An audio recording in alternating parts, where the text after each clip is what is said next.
In reference to talking about government's role in a free society, you mentioned some of the market failures, and I think that you may have just passed over one that is of utmost importance, and that is of poverty. And in prefacing my question, I'd like to refer to what President Kennedy said, that if a free society cannot help the many who are poor, it cannot save the few who are rich. And to say that, well, we are a government of the people, and when there is a large sector of the people who are hurting, perhaps it is the responsibility of this government of the people to help out. Well, my question is regarding how free are the poor, how free are the unemployed, and how free are those people who are disadvantaged? Right. And so in reference to that, what is government's role? Sure. First of all,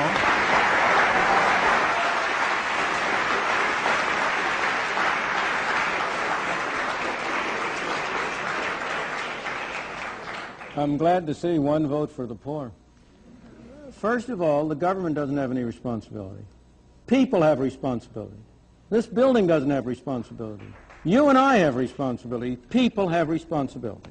Second, the question is, how can we as people exercise our responsibility toward our fellow man most effectively? That's the problem. So far as poverty is concerned, there has never in history been a more effective machine for eliminating poverty than the free enterprise system and the free market. The period in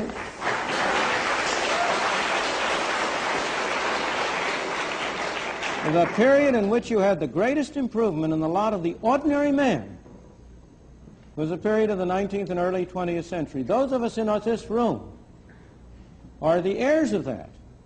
We benefited from the way in which our parents and our grandparents were able to come here. And by virtue of the freedom that was offered to them, were able to make a better life for themselves and them and us. But next, if you look at the real problems of poverty and denial of freedom to people in this country, almost every single one of them is a result of government action and would be eliminated if you eliminated the bad government failures. Let me be precise and specific. Why do we have so high an unemployment rate among black teenagers? It's a disgrace and a scandal. Why do we have so high an unemployment rate? First of all, because we give them lousy schooling through governmental schools, which make them unqualified to hold decent jobs. And second of all, we require employers to discriminate against them by not hiring them unless their productivity is enough to justify a minimum wage. The minimum wage rate is the most anti-Negro law in the books.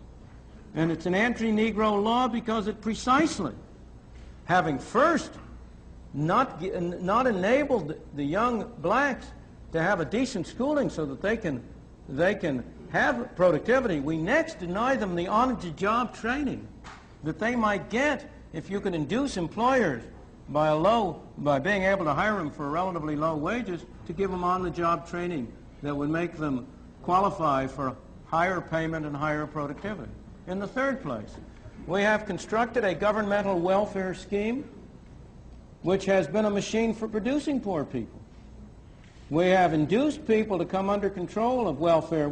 I'm not blaming the people, don't misunderstand me. It's our fault for constructing so perverse and so ill-shaped a monster as the whole set of welfare programs we have under which we encourage people, families to break up.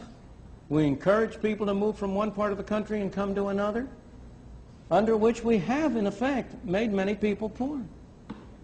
And yet, when all this is said and done, have I ever been where? Or poor.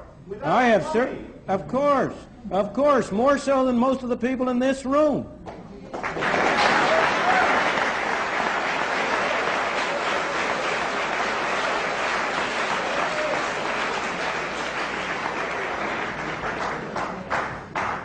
How many of you have worked a 12-hour day and gotten paid 78 cents? But let me go back to but you know that's all irrelevant.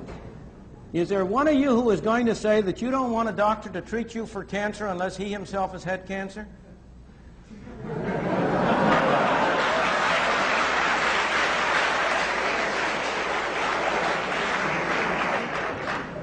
I could go down the line. But when all is said and done, while there are people in this country who are worse off than other people, by and large, even the poorest people in this country are relatively well off compared to the conditions in many other countries in the world. What we take as our standard of poverty, is above the average income of all of the people in the Soviet Union, let alone of the people in India or China or in other countries. Now, that doesn't mean we should be satisfied with it.